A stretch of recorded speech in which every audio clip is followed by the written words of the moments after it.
on Monday, October 5th. I was in my power chair. I was just zooming around here, asking, zoom, zoom, zoom. And except I didn't look like this. This is not what he saw.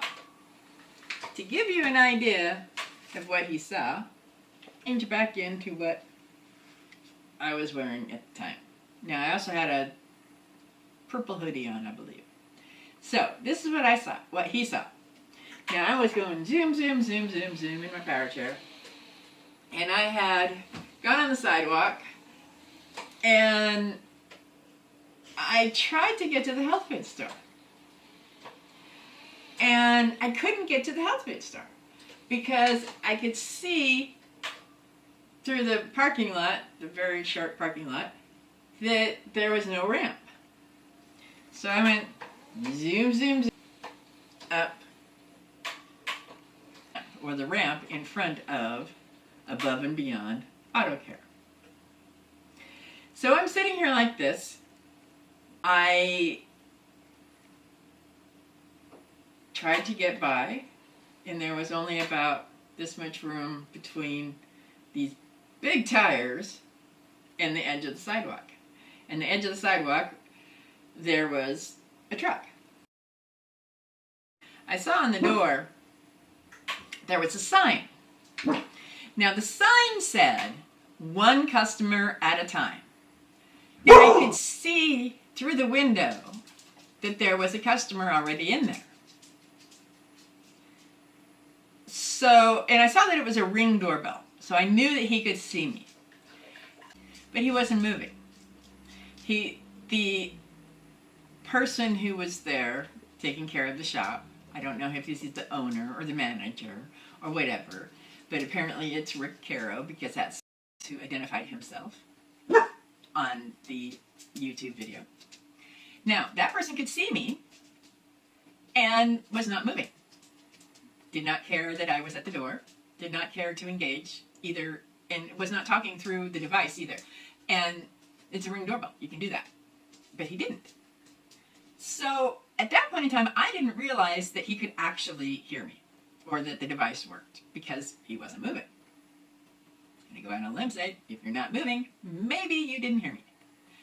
So I did it again a couple times. Please, would somebody move? I just need to get by. I just need to get to the health food store. Finally, the customer in the shop, the customer in the shop gets up and opens the door in the auto care shop and lets me in. So I wheel in and I wheel up to the guy's counter and I say, hey, can you move these tires out here? They're in the way. Something to that effect. And Mr. Caro keeps saying, you're very rude, you're very rude. So that part started in the shop where he started calling me rude. And at that point in time, I didn't know what he was talking about. I didn't actually know why he was calling me rude until I read the comment that he left on the video on YouTube. Apparently, I was rude for repeatedly pressing the doorbell. I'm going to go out on a limb here and say that perhaps I wouldn't have been so rude if he'd actually moved his behind and showed me that he heard the doorbell. I am going to address some of the questions and some of the comments. Number 1, I am not a second-class citizen that needs to call authorities and wait for somebody in authority to come and tell him to move his tires. I am perfectly capable of doing that myself. Number 2, I am not a Karen. Apologies to anybody named Karen. I am not a person who is going to call the authorities or call law enforcement over nothing. And at that point in time, I thought this was nothing. Now, when he came out of the shop, and I followed him in the Powerchair, and he started making threats to me that he was going to destroy the ramp while I was in the other store. To touch your property. What if I destroy this ramp? How are you going to leave? I'll get a hammer and take it out right now. You're going to take a hammer and take out this accessible ramp right now. I cannot remember which of us threatened to call the cops, because after that threat, my anxiety went through the roof. I already had PTSD. I live with a condition called complex PTSD. So it's not a fun situation when I start feeling the fight or flight or freeze.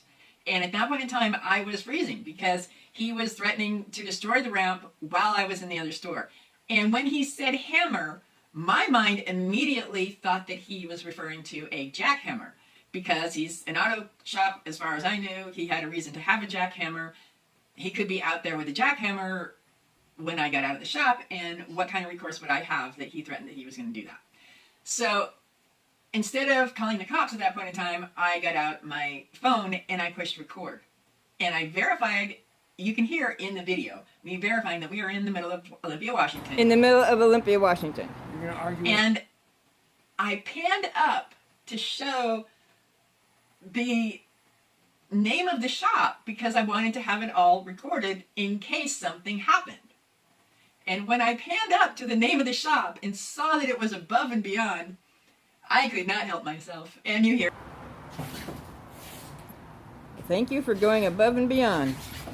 I couldn't help myself. Thank you for going above and beyond and moving those tires. Yeah. The entire situation could have been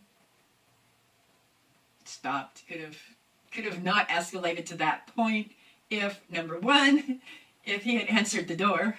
Then I wouldn't have been so annoying or so rude. So number one, answer the door. If number two, move the tires, make sure that the access to the rest of the sidewalk is not blocked. That, it makes it a lot easier. Thank you when you leave and don't come back. You're very rude.